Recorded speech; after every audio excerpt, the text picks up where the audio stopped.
là, vous allez vous rendre compte en fait que c'est très compliqué de faire un bob sur mon côté droit et un bob sur mon côté gauche. Et que généralement, quand je reviens, vu que ça fait 1, 2, je me fais shooter par le deuxième, par le cross.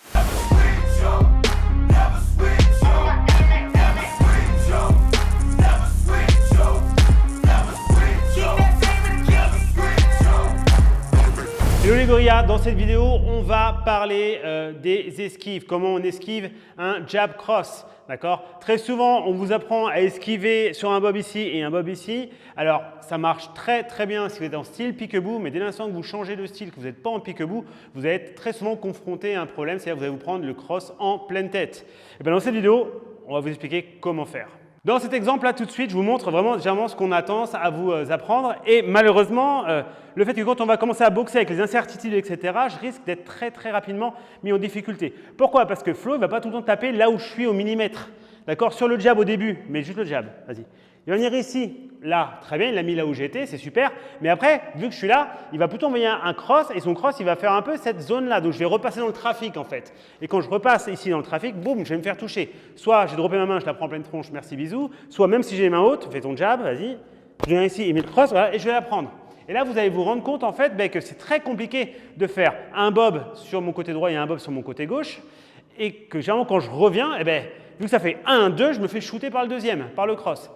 Donc la problématique, c'est que ça, on a tendance à vous l'apprendre pour vraiment vous habituer à faire les esquives, etc. Mais on ne va pas se mentir, en situation où on fait du sparring, où on combat pour de vrai, où le mec essaie vraiment de vous toucher et pas juste vous faire travailler, il y a de grandes chances que vous fassiez quasiment toucher à chaque fois. Donc l'idée, là, ce qu'on va essayer de faire maintenant, c'est de vous montrer ce qu'on va faire plutôt quand on va combattre. C'est-à-dire que quand Flo va envoyer juste le jab, vas-y, fais un jab, il va m'envoyer, je vais faire mon bob comme d'habitude, peu importe comme vous le faites, je me fous de la garde que vous avez, l'essentiel c'est de faire un bob sur le côté, ça c'est très bien, on va fléchir légèrement les jambes, pas trop, pour juste lui donner l'information que je suis ici, et après quand il va vouloir venir faire son cross pour me shooter, vas-y, viens me shooter ici, voilà, dans cette zone-là, vous voyez, son bras vient de ce côté-là jusqu'ici, donc en fait, il a quand même ce mouvement légèrement parabolique, c'est pas vraiment parabolique, mais en fait, il vient ratisser cette zone. Donc, il y a quand même de grandes chances que je me fasse catcher si j'essaye de faire mon transfert d'épaule là, comme ceci. Alors, évidemment, je pourrais le faire en reculant, c'est très bien, en juste venant catcher, mais je m'en fous, c'est pas ce que je veux. Moi, je veux juste esquiver. Donc, ce que je vais vouloir faire, c'est que sur le jab, le premier jab, je vais venir ici, et sur le cross, il va venir me chercher, je vais juste faire un léger U. Donc, moi, ce que je veux faire, c'est ça, c'est vraiment être capable de pouvoir désaxer dans un premier temps sur son jab. Je suis ici, et quand après, il va envoyer, donc il y a le jab qui est passé, hop, ici, quand il va envoyer le cross, hop, moi je vais juste venir ici. Mais ce n'est pas un gros bob and weave, d'accord? Il ne va pas me ratisser la tête avec un gros crochet, moi je vais juste venir, vas-y, 1, 2, passer légèrement en dessous. Comme ça me permet non seulement de pouvoir engager mon bras avant, mon bras gauche, d'accord? Je suis passé ici, et surtout de pouvoir frapper et être dangereux. C'est vraiment important de comprendre que, fait jab cross, ça, c'est très peu possible. Je me ferais quasiment shooter à chaque fois. D'accord? Évidemment, vous pourriez le faire en reculant, etc. Ce serait plus facile. Vas-y. 1, 2, oui. Ou alors, vas-y encore. 1, 2. Certes, mais là, il n'y a pas de danger. Moi, je veux créer du danger chez lui. Donc, forcément, le secret, c'est ça. Et à partir de là, ça me permet d'être tranquille et efficace. Donc, pensez, ayez dans la tête que c'est un très léger U. Je suis ici, hop, dessous. Rapide. Je ne passe pas 2 plombes à descendre. C'est vraiment, je descends juste du niveau, c'est-à-dire que son bras gauche était ici, son bras droit maintenant revient, il va venir là, vas-y, hop, là, ici, comme ça. Là, quand il fait son bras droit comme ça, moi, je ne veux pas venir chercher à faire ça comme ça, je veux vraiment juste, j'étais là et je vais légèrement rentrer là, très proche de lui. À la rigueur, même si il me recoiffe, enfin bon, en l'occurrence, bref, on va se passer de commentaires. S'il met le coup, moi, le but, on va dire qu'il m'enlève la sueur. Là, pour le coup, c'est bon. Il m'enlève la sueur du front. C'est vraiment, vas-y, go, encore. Je suis ici, hop, voilà. Même si ça m'effleure, je m'en fous. D'accord? Je veux vraiment être comme ça. Donc, bonne position, je rentre mon menton. Et là, après, je pourrais frapper. C'est ce qui va nous permettre, très souvent, de pouvoir passer sur le côté sans trop de risques. L'avantage, quand on fait ça, c'est que même si lui envoie un crochet un peu large, etc., en fait, ce n'est pas grave puisque j'ai changé de niveau. Comprenez que l'astuce de ça, c'est être ici, fais ton premier jab, pardon, un jab ici, et sur le cross ou crochet, là, je change légèrement de niveau. Mais c'est très rapide, c'est vraiment, whoop, je suis ici. Ce que je peux rajouter, c'est un petit step avec mon pied avant, d'accord? Et du coup, mon pied arrière va suivre, ça va faire step, step. Donc, vas-y, on fait. Donc, je viens ici, hop, hop, je viens ici. Et là, du tout de suite, ça ne va pas le mettre en confiance. Et moi, je vais pouvoir travailler. Comprenez vraiment que ce n'est pas le gros bob and weave où je vais descendre, c'est vraiment, hop, hop, très rapide. Donc, c'est-à-dire que je vais essayer de rentrer dans sa garde, mais foum, en effleurant ses coups. C'est vraiment un geste qui est très peu énergivore, d'accord? Ça ne va pas me fatiguer. C'est quelque chose de très facile. Et donc, comme je disais, si mes jabs et crochets, je suis ici, en fait, ça passe assez bien. Je vais pouvoir l'avoir. Et de toute façon, je m'en fous. Pourquoi? Parce que, vas-y, go, je suis ici et j'ai ma main qui est levée. Doucement, je suis là et là, je viens ici. Encore, refait. 1, 2. Vous voyez, c'est juste un tout petit mouvement. C'est peut-être 5-6 cm plus bas que sur mon premier bob. Donc, c'est pour ça aussi, et ça, c'est hyper important de capter, qu'il ne faut pas descendre sur votre bob. Fais-moi un jab. Descendre trop là. Si vous descendez là, bah, vous n'allez pas vouloir venir ici. D'accord? Parce que là, il va ratisser comme il veut. Là, peut-être que ce serait plutôt, vous allez fermer en shoulder, peut-être que vous allez stepper en side step sur le côté pour le forcer à faire quelque chose. Mais en tout cas, vous allez éviter de venir ici. Vas-y, go. Frappe avec ton jab. Mets ton jab au-dessus. Ouais, ici, vas-y, mets ton cross maintenant. Vous allez éviter de faire ça parce que forcément, s'il avance et qu'il met la pression, je risque de le prendre. D'accord? Donc, vraiment, je suis ici. Je travaille. Hop, je viens. Encore. Appuie un peu. Hop, hop, ici. Et je peux travailler. Et vous allez voir, une fois que vous allez venir ici, vous allez travailler sur ça. Boum, encore. Hey. Hop, hop, ici, ça va passer nickel. Et là, même si ça effleure ce qui vient de se passer, c'est pas grave. Sûrement entendu, en plus, ça peut lui faire mal à la main. Parce que moi, il vient choper ça. Et moi, en fait, vous devez comprendre que plus c'est proche de moi, plus mon esquive est de qualité. D'accord? Plus je vais devoir descendre, etc. pour esquiver la frappe, plus ça va être énergivore, plus ça va me fatiguer, plus je vais perdre du temps. Je ne veux pas perdre de temps. D'accord? Donc, je réexplique rapidement. On va le faire de l'autre côté, mon Flo, s'il te plaît. Donc, premier truc, sur le jab arrive, je me désaxe, tranquille, juste ça. Le cross va arriver ici, je ne veux pas faire ça, sinon je vais le prendre dans la tronche. Qu'est-ce que je veux faire? Je veux passer dessous. Donc, on refait 1, 2. Regardez l'importance de venir ici. Une fois que je suis ici, je peux tout set up. C'est vraiment important. Et donc, ce que je peux rajouter, c'est mon déplacement avec mes jambes. Encore, je suis ici, hop, et là. Et là, du coup, c'est chaud pour lui. Là, vous avez vu, là, je suis prêt. On peut s'amuser à travailler comme on a travaillé la semaine dernière.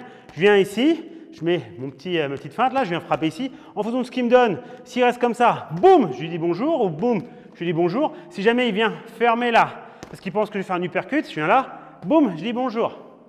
D'accord? Comprenez, hein, quand je vous fais des vidéos comme ça, ou quand on vous fait des vidéos avec Flo, l'idée c'est que vous puissiez un peu emboîter les vidéos, quoi. Les vidéos, je dis. D'accord, vous pouvez les emboîter, les vidéos. C'est important. Il faut être précis dans les mots. Sûrement entendu, tu sais. Donc bref, c'est vraiment le but, c'est que pédagogiquement, vous ayez quelque chose qui tienne la route et que vous puissiez travailler. Et qu'à chaque fois, il y a une évolution. Donc au lieu de vous enflammer, alors si vous êtes en pique-bout, vous voulez me faire ça, c'est génial. Hein, vous êtes là, boum, vous pouvez. Si vous êtes capable de le faire, c'est très bien. Moi, je ne boxe pas trop en pique-bout. Bah, du coup, moi, c'est vrai que j'adore ce hop, ici. Parce que du coup, j'ai vite fait à manger. Et en plus, je suis là, hop, je viens là, et bam, bam, je peux retravailler. Et au bout d'un moment, son cross, il va l'envoyer sans l'envoyer. C'est-à-dire qu'il n'y aura plus l'épaule droite qui va tourner. C'est-à-dire que quand il frappe, au lieu que ça fasse, je vais faire comme ça, au lieu que ça fasse genre le vrai cross, ça va faire ça. Parce qu'il va faire boum, hop, parce qu'il aura peur qu'on vienne lui caresser les côtelettes. Donc ça, c'est vraiment quelque chose que vous devez travailler à fond, un maximum.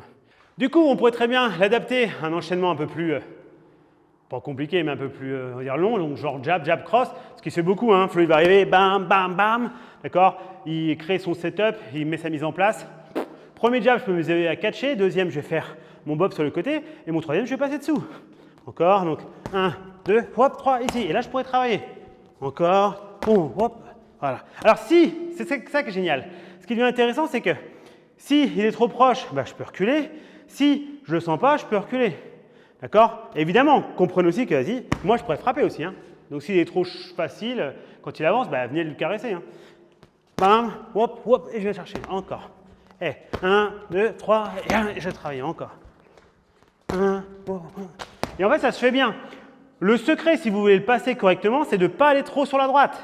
C'est vraiment, ayez confiance. Je catch, ici, vous voyez? Juste fais deux jabs, s'il te plaît. 1, 2, là, il est parfait. Encore. 1, 2, vise ma tête, vraiment.